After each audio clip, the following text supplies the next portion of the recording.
એકમનું નામ શું છે? આપણા પાઠનું નામ સરસ કયું છે?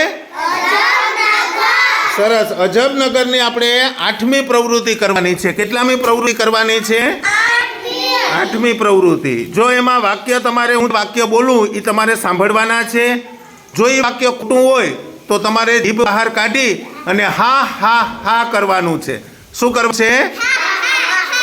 અને જો વાક્ય સાચું હોય તો તમારે જમણી બાજુ વળી અને ઉ કરવાનું છે. ચાલો બધા કરો છું. વાક્ય ખોટું હોય તો શું કરવાનું?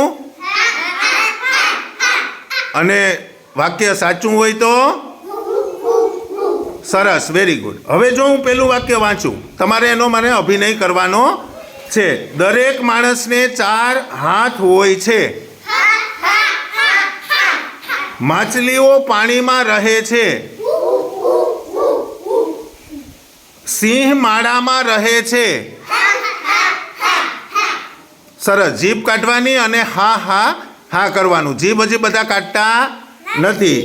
વિમાન પાણીની અંદર ઉડી શકે છે. રિક્ષાને 3 પૈડા હોય છે.